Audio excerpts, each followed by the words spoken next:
1. Who can tell me the teeth that was tested the most in reporting category 1?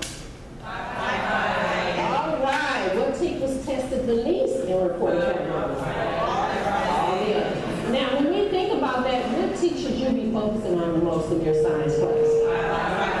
All right. Now, what about the ones that are supporting teeth? Because that's the difference. Your most tested are your readiness, and your least tested are your supporting. How are we going to get those supporting teeth out to our kids? What are some things that we can do?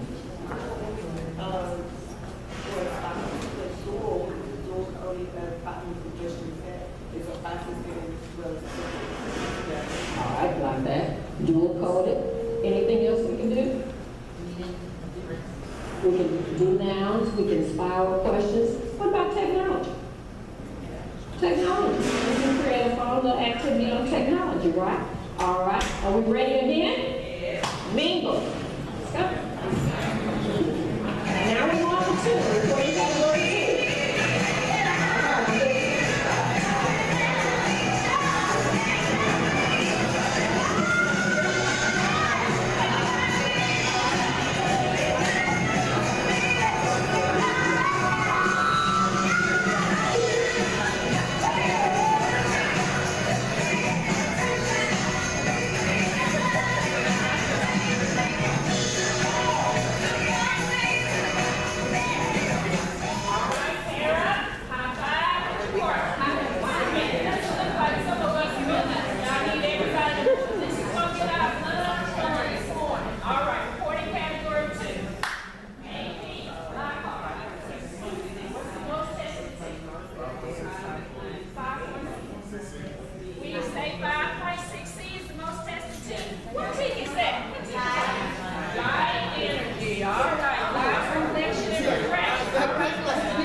Let's go.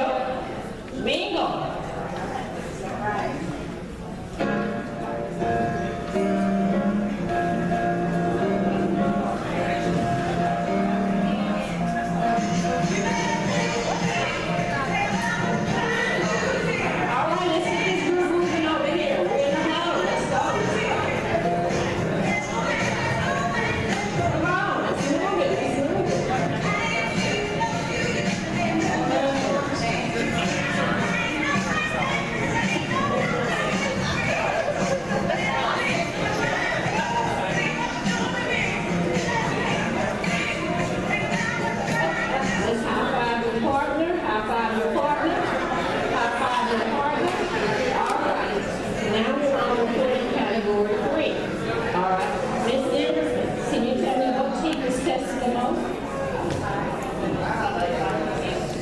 She said 5.7C and 5.8C.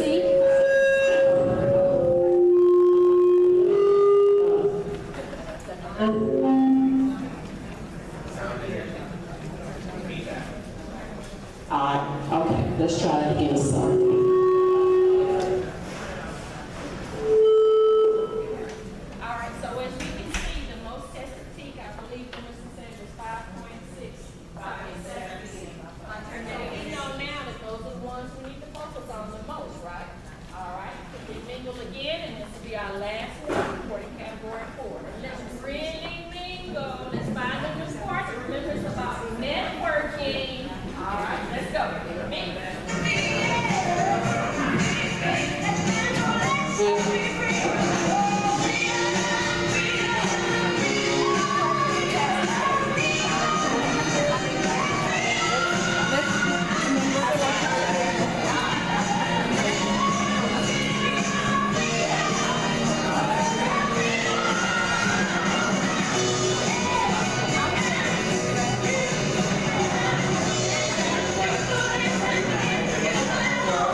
There's more than one, right?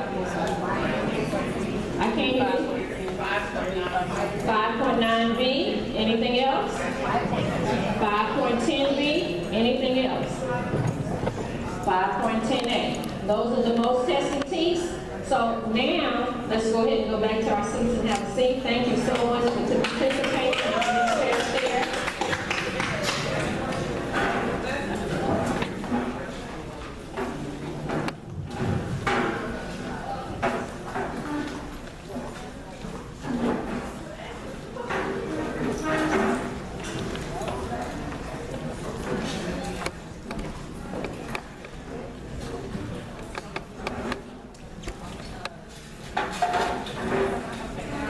Close out what we just finished modeling.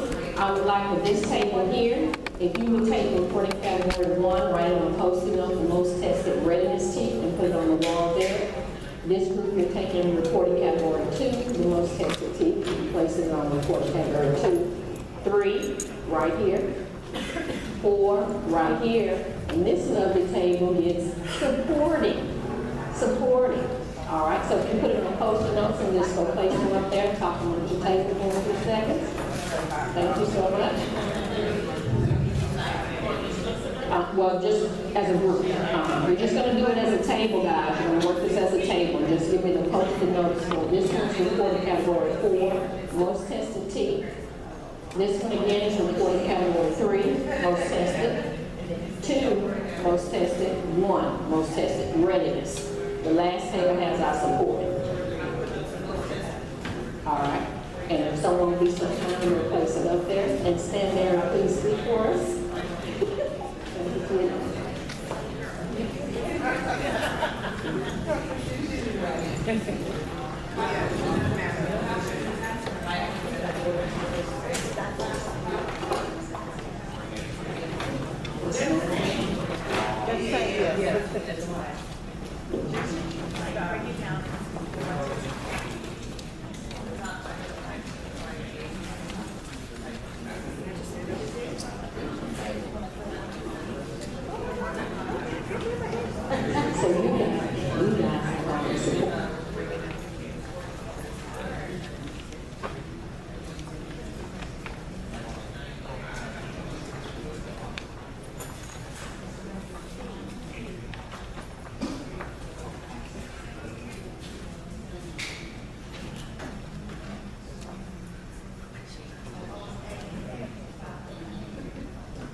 We got reporting category 1, 2, 3, 4. We're just waiting on our supporting. We'll give them a few more minutes because they have a lot more.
Supporting. We're almost finished.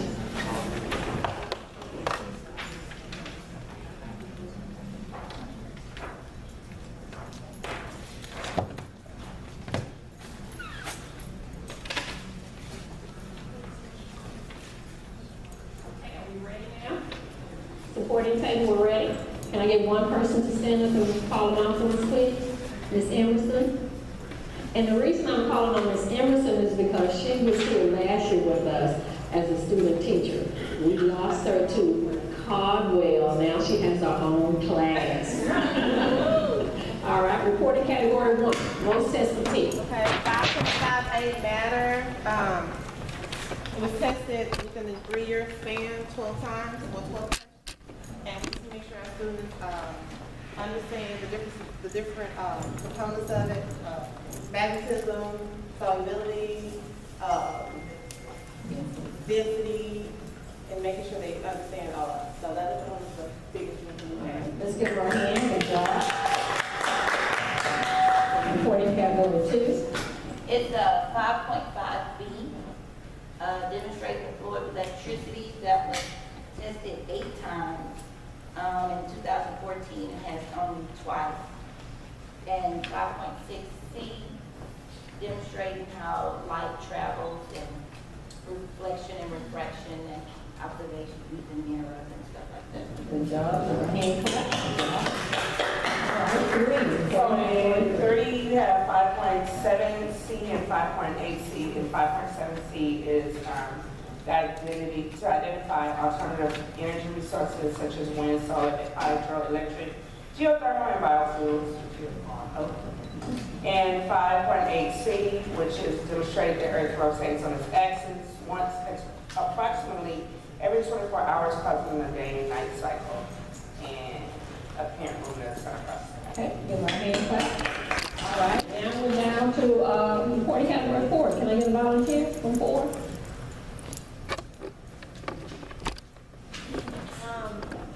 For reporting category 4, the most tested standards were 5.9A and B. That has to do with organisms living in ecosystems and their interaction between living and non-living. 10.9B is flow of energy. 5.10A is structure and functions or adaptations of animals. And 10B is differentiating between inherited traits of plants and animals. Inherited herbs. Give her a hand clap. Good job. All right, supporting teams. Reporting category 1, 5.5B is identify boiling and freezing melting points of water on the Celsius scale. 5.5C is going to be demonstrate that some mixtures maintain physical properties of their ingredients. And 5.5D is identify the changes that can occur in physical properties of the ingredients in solution. 3.5C is going to be predict, observe, and report changes of the state of matter. We're not going to go through all of them, but we have them in our binder to look at. But wasn't there some highlights that maybe we didn't know as before, and now we know? So those are some things that are going to help us. So think about the PDL paper that I put in there as well, because make sure you focus on those T's so that the kids are able to master those certain standards in order to make advance. Okay, we're going to go on to our next tab.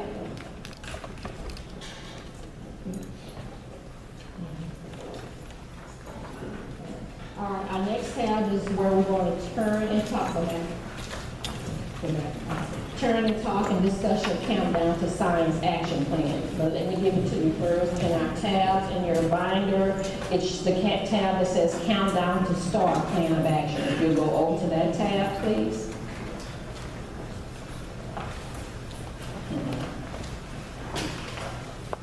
And what we did was we just gave you a little snippet of what we do for our countdown to STAAR action plan. What we have is in the first page is the projection sheet. Has everyone's campus already given their mock test for STAAR Science already? Okay. If not, we used our projection sheet to make projections of where our kids would fall based on before we took the mock, and then afterwards we readjusted our schedule based on how they actually did on the mock test. So that first page is just where you would basically put your kids. What's our percentage that the kids need to pass by? Anyone? 64. How, raw data, what's that number? 28. 28. So at the top of this projection sheet, I have all that there. So if you look across and see science, you'll see that they need just to pass is 28, which is 64%. But to get advanced, our kids need to score 91%, and that's 40 raw data score. Okay? So that's how you're going to utilize that sheet. And at the bottom of the sheet, I made 2 little notations. Although I might put a kid in that, a student who will pass the STAAR on a minimum standard, say I wanted to move this kid to advanced, but I knew I had to do some serious intervention, I would put 3 stars by that kid to say that I'm working on him and hopefully I'll get that kid to make it to advanced. Got it? You see the notes at the bottom, the notations?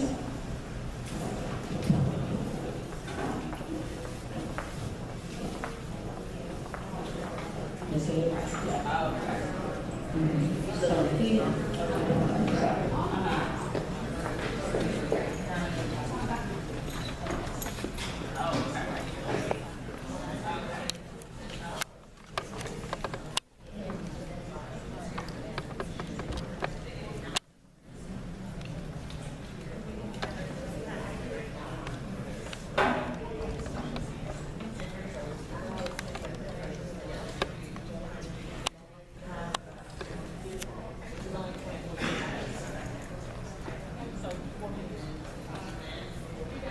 To give you a few minutes to go ahead and record your data in there, if you would like.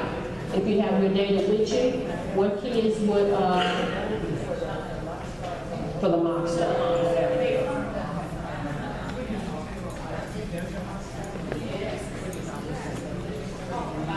This is thankful to our lovely math specialist, Ms. Kalibra Bogey, who created that sheet for us, who generated it. Now, on the back of the sheet, folder, we have a binder for the teachers. There's 2 categories, one binder for the teacher, and the teacher has a tracking chart on the back of that projection sheet. There's a tracking chart. So what we do is, if you look at the pacing calendar, I think it was under tab 2, and we'll go back to that, and I kind of outline what we should teach. And we try to focus more on the readiness standards, and then we're working on our supporting, but we're doing other activities. We just want to make sure we introduce it and give them some opportunity to do it. But we want to mostly focus on our readiness. So on the back of that projection sheet is a tracking chart. So for the kids, we create mini assessments. So if you see, that's a tracking chart. That next page, the tab. So where you see the smiley faces, this is for the kids binder. And what it does is, what we do is I created mini tests of just the STAAR test. So my lovely, she's not in here, Miss Ramirez is our data guru and technology guru. She's helped me do a certain site that I use. I think it's on Word, I'm not sure. But I've been able to just take the STAAR test and I made little mini tests. I've divided it up into 4 mini tests with different objectives. And when April comes, we're going to stop teaching because March we're using that to reteach everything. When April comes, we're going to shut it down, and Monday through Thursday they're going to have a mini test. Once they finish the mini test, if they miss a teach, because I have the teach numbers on there, they're not going to go, if you turn a page with me, to the fast focus page. So say the student missed teach 5.58. Then I also have some sheets that are set up in the classroom, my folders, with 3 additional questions on that teach. So that student is able to master that teach. So I'm drilling and killing, but I'm also giving this kid time to go back and reflect and review the same objective that they missed on the mini test. I had a question, she said, on the smiley face. What we do is we try to make it fun because we know the kids are burnt out by then. So they have a look on it. So they color in on a smiley face. We have for science what is called a wipeout. We call it a wipeout. So if they get all these questions correct, they color in the smiley face, then they get to go to Ms. Bogey's office showing strategies on the menu. But again, if they get them all correct, we call that a wipeout inside. And once, remember I said if they didn't pass, say they missed one teach, then I go to the fast focus folder, and the kids have an opportunity to readjust and go back and relearn what they didn't master the first time. Now our fast focus questions come from a number of sources. So we have STAAR Master that we use, we have core theory that we use, we have motivational science that we use, and I'll show you all those resources when we get to the classroom. And so, and also, if you just say Fusion how many of you use Fusion online? Because Fusion, you can create a mini test online in Fusion. And some campuses I believe, have STEM scopes. You can take those questions from STEM scopes and clone them and make little mini assessments of those as well. But I prefer to use the STAAR for my actual meat of it, and then I use something else for my little fast focus. Okay? Any other questions? Okay. You good? I'm good. When we go to the classroom, we'll see what resources there.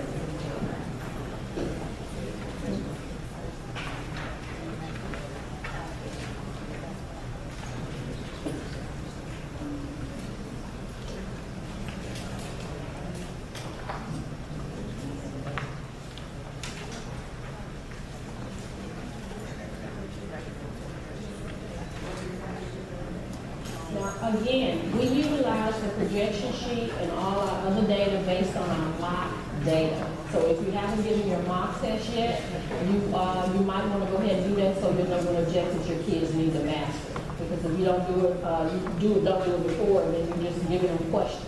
But you want to hone in on what objective that student is really low in, so that you can get everybody across the board.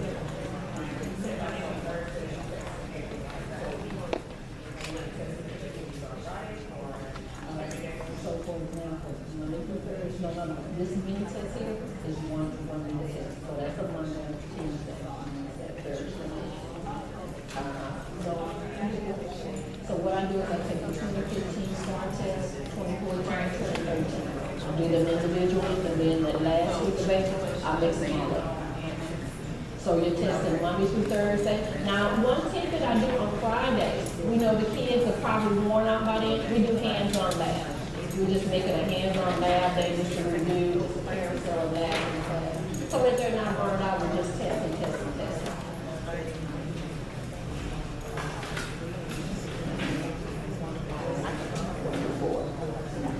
So that's the other 20, and then we do the 20.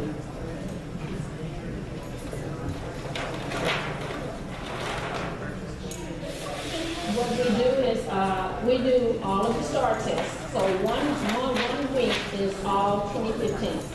The next week is 2014. The next week is 2013, and then the last week we just mix them all up. 14, 13, 15. So we just have a number. So you'll know by then because you know what teeth they have a master. So you want to spiral those back and make sure. Okay.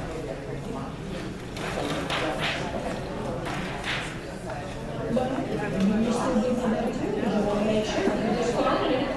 So just change it around.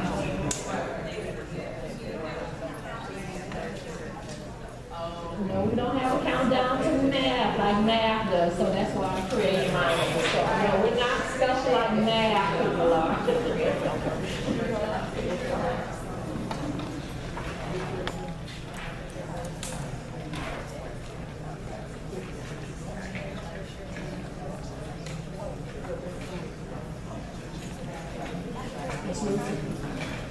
Ms. Wilson had a question regarding departmentalization. Now, you may have a class that's low. How many of you are departmentalized? Okay. Do you see your rotations the same way? 1, 2, 3, 4, 1, 2, 3, 4? We switch up. Because that third rotation gets a lack of your time because of lunch and recess. So Monday we do 1, 2, 3. Tuesday we may do 3, 1, 2.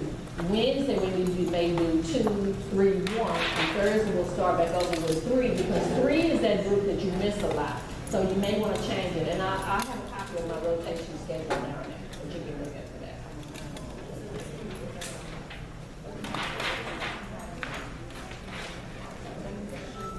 That's right. Now you can get in here. 91 is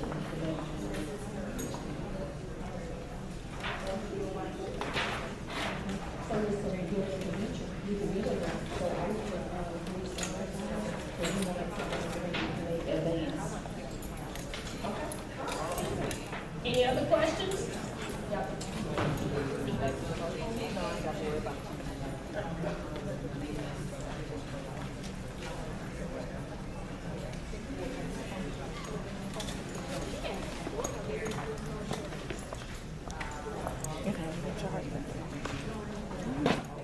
Oh, that's right, that's right. We good? Any other questions? What time do we have? All right, if we can back up for a minute, let's go back to tab. I want you to look at the pacing calendar, and it's the campus adjusted science pacing calendar. All right. Now on this calendar, all I did was basically go with the teach from our guide, right, from HISD, and we just basically trying to pull up all our readiness standards. We just put them in place. Now, when I created the pacing calendar, that was before my mock test. Now that I've had the mock test, I got to go readjust my calendar based on the objectives that the kids did pass and did not pass. So if you look at, for example, look at February and the 26th, look at that date right there. So what I have is retest T's below 50%. So I'll just make up 3 questions that I know that they scored low on. I'll mark those questions, apply them, and I'll give it back to them. Now the ones that I talk about spiraling T's, 60% and above, we try to spiral those with our morning warm-up. We call it science problem of the day, which are spot D's, but you probably have it as a warm-up. So you can just spiral that question back, any of those questions that they scored low on, as your warm-up in the morning. How many of you do warm-ups in the morning? Do now? Okay. That's very important because it really hones in on the kids' understanding if they didn't master it on the test because you're putting it back in front of them. Okay. All right. Then for March, you can see what we have as far as our objectives. And again, we adjusted it based on our campus needs. So you'll just have to look at your campus and figure out where you need to place your objectives, your T's. Okay. And as you look at April, as I was explaining, I believe to table 3. So if you look at April 4, you see that I have those mini assessments, mini countdowns. I'm doing one on Monday through Thursday, and on Friday, we're just doing hands-on labs. You're giving them a break, but you also want them to get a touch of what the lab should be like. And maybe they've forgotten it because you taught it way back in August, okay? And if you look at May, what we decided to do at our campus too, that first week of May, because we tested them so much, all hands on that day. But Friday, we get to celebrate. We're going to have a dress like a scientist day. The kids are going to come in and do the lab for us. They'll have to get in touch with the teacher first to make sure it's approved for them to do it. But we're just giving them a break and then seeing what they can do after we've taught everything. Okay? All right. Any other questions before we go on? Good?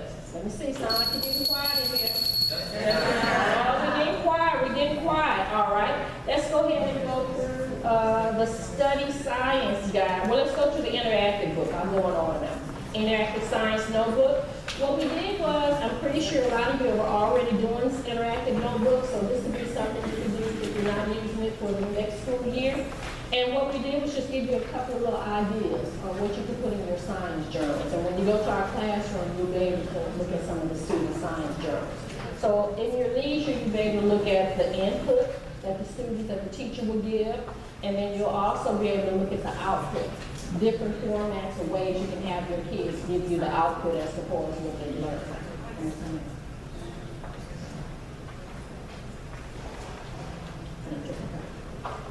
All right, let's go ahead and go to student science study guide. Now this is what our campus does. We send out a study guide with a cover letter because we want parents to partnership with us and help us with their children. So we put a cover sheet on it and we just generate some questions based on the text and the blueprint as to what will be on the test. And we just send home like 10 questions at the most, or 15 that the kids could master. So that's a little something that you could look at, that you could do as well for your students. That's under tab Student Science Study Guide. Thank you.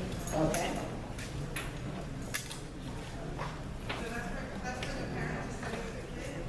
We send it home to the parents. You can ask the parents to sign it if you like, but basically yes, we send it home because we want them to be informed that we are sending home material for the students to study. Okay. All right, and let's go to the academic vocabulary tab. Everybody ready? It's the next tab. Now, what I did was, I gave you the vocabulary based on need forward, and it has all the vocabulary in there, the standards and the contents that we need to teach. And behind there, we also have a sample of vocabulary that I got from another campus. The vocabulary cards, if you look at them with our ELL babies, we want to focus more on pictures. So if you're perusing through there, you'll see the vocabulary pictures with the definitions.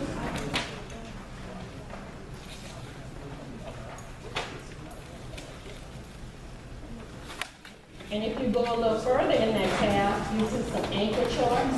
That's another visual that the EL kids will be able to see. You want to post some anchor charts in the room, so every time they come in, they'll be able to get a visual of what that definition is and what the pictures look like.